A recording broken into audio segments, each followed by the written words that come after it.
know. That's what Cam said. I don't know. It's a bird. It's a bird head. He don't want no smoke. Tell him he a boxer, right? I'll box his head off. Where's the ring at? You getting money, right? Y'all do sports? 10 million right now. On the record. It sounded like he wanted to do one with 50 Cent. That's what it sounded like. It sounded like Jim. Nah, I don't want to do nothing with that sucker. Girl, leave him out of the conversation. You don't just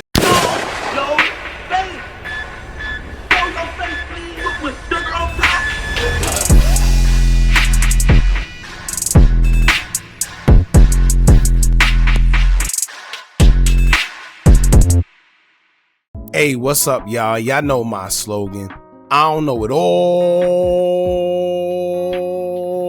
but I know what I've been through. Now, before we get into this video, make sure you check us out on Patreon at www.patreon.com/Hookah Anonymous _. You guys been telling us to create one for the longest, so we recently created a community where we will upload videos that we can't share on YouTube due to their guidelines. We'll also be dropping the latest to there first, behind the scenes information that you wouldn't find anywhere else on our socials. So make sure you become a member, and after you do that, head over to our official Instagram page at Hookah Anonymous _ and follow us there. Now without further ado, let's get into what you guys came here to see. Now, 50 Cent been on fire from going back and forth with everyone on social media these days, but as he always says, I don't start it, I just finish it. And one thing I can say is, he does have a point. Most of the back and forth we seen 50 in as of recently is a result of something being said to him or about him, and as y'all know, he just seemed to take it to the next level, which is why they usually say, leave 50 Cent alone. As y'all seen with Irv Gotti, when you beef with 50 Cent, it's not over with him even when you're no longer here. So that just goes to show the extremity that someone like 50 Cent is willing to go whenever it's time to do so. Now, another person who have also been in the headlines lately, which seems to have been due to something negative every time, have been Harlem/Bronx rapper now, Jim Jones. Jim has been all over social media due to his back and forth with Camron, as Jim have did an interview with Justin LaBoy, and he basically reopened the can of worms between him and Cam, where he went as far as saying that Cam and 50 be on his you-know-what. That same interview prompted a response out of Camron on his It Is What It Is podcast, where he went on a rant exposing old events involving Jim Jones, and also stated that he's really not even from Harlem, and in fact, he's really from the Bronx. Jim will use all that recent publicity and have been dropping music in the midst of all the tension, and people have been actually saying that Jim have been putting out good music.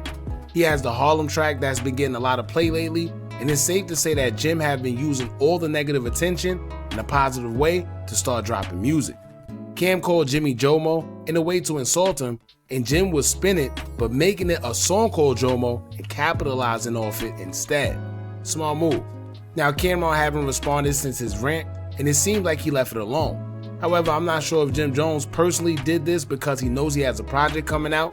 Nothing sells records more than controversy, but around the same time he dropped his project, he would challenge Camron to a fight for $10 million. Now, due to copyright reasons, I can't post a video of Jim Jones saying it, but basically, he was on the Breakfast Club recently, and he was asked about getting credit for the work he put in for Dipset. Charlamagne would state that Jim don't get enough credit for a lot of things that he did, and Jim agreed. During the conversation, Charlamagne asked Jim Jones about a statement Cam made when he said that everyone around Jim Jones go to jail, and that's what set Jim off. Jim would state that Camron is smoking new drugs, called him a bird, and then told him to set up a boxing match where they both could fight for $10 million. He states that Camron don't want to do that because he know that Jim will punch his head off, warned Camron to stop playing with him. Someone in the comments stated that Jim let Charlamagne hype him up in his typical Charlamagne style and gaslighted Jim to do what he did. The user would say, quote, "This is the only disappointing clip in the interview. I hate the fact that Jim Jones allowed Charlamagne to gaslight him. He totally manipulated Jimmy here. First he mentioned ratting, and then he said that Camron said this, but Cam never did. I thought Jim was sharper than that." Now, I don't know if the user is aware, but during Cam's rant, he definitely did say that everyone that associates with Jim somehow goes to jail because of him. Now, to be honest with y'all, some rappers have media control when they go to these interviews, and some of them don't. You would think Jim would because he's been in the game forever, but this is the second interview I've seen Jim in recently where it seemed like he let the interviewer get him to say something he shouldn't be saying for shock value. I can't be mad at Charlamagne because that's his job, to get an exciting moment out the artist and efforts to go viral. Maybe Jim wants to go viral and purposely said what he said in efforts to bring attention to his project that he's releasing. Who knows? All I'm saying is certain things should be left off social media. If he really wants to fight Cam, these guys both have the same group of people around them and literally have the same group of people around them. So both of these guys are one call away from each other, and if they really wanted to fight, make the call and y'all handle it like men. Anything else is just social media propaganda. And on top of that, I like Jim, but I don't know how he could feel that bold challenging Camron to a fight and acting how he acting, knowing True Life still walking around. But these days, True Life is more on the humble route, so if y'all know the back and forth between Jim and True Life back in the days, then you know what I mean. Anyway, in that same interview, Jim Jones was asked a question concerning 50 Cent by DJ Envy, and he didn't have anything good to say. It was asking him about doing the verses against anybody in New York, and Jim Jones proceeded to say that based on his catalog individually, not too many rappers in New York have done or is doing what he did. Now, if you like me, we was all wondering when either one of them was going to mention 50 Cent's name, and lo and behold, DJ Envy did. Now, respectfully, Jimmy has a cool catalog, but nowhere near 50 Cent's catalog. For y'all that remember back in the day, 50 Cent along with G-Unit were doing countrywide tours of just mixtapes alone. Now at that time that was unheard of, where most rappers back then were only going on tour if they were mainstream artists signed to labels, and even some of them still wasn't going on tour. So to go on tour solely off of you and your mixtapes, that was a big deal, and he was the first person that did it. However, after mentioning 50 Cent, Jim Jones would say, quote, "I don't want nothing to do with that sucker. Leave him out the conversation, don't start." Now this is funny because if y'all remember when Camron and Jim Jones was going at it for the first time, it was basically because Jim Jones decided to perform with 50 Cent at an event at the height of the beef between 50 Cent and Camron. So to now see both of them going back and forth with each other, it's ironic, but clearly in that music industry, nobody remains friends for that long.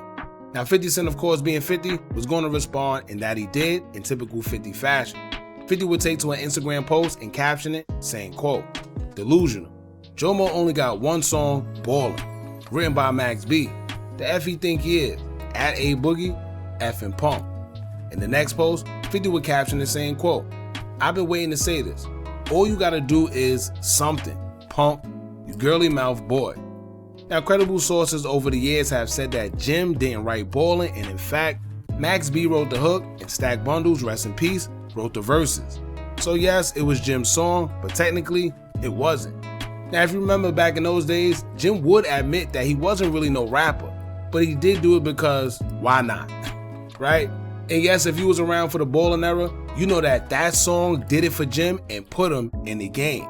You couldn't go nowhere without hearing that song, and even to this day, it's one of those songs that when you hear it, you're going to bump to it regardless, and it's 2025. Now, when it comes to Jim's catalog, he does have a few gold hits of his own, including Summer in Miami featuring Trey Songz, Certified Gangsters with the Game, Crunk Music featuring Jewels, Pop Champagne featuring Ron Browse, maybe a few others. One thing's for sure, Jimmy stayed afloat, but once again, there's no way you could compare Jimmy's catalog to 50 Cent. Now, as far as both of them going back and forth, I assume his tension with 50 comes after 50 supported Camron in their feud, but like they say, it is what it is. Y'all jump in the comments and let me know what y'all think about this. Don't forget to like, comment, share, and subscribe. Hit that bell so you're notified every time we drop new content. And remember, as long as you keep on watching, I'ma keep on dropping. And I'm out.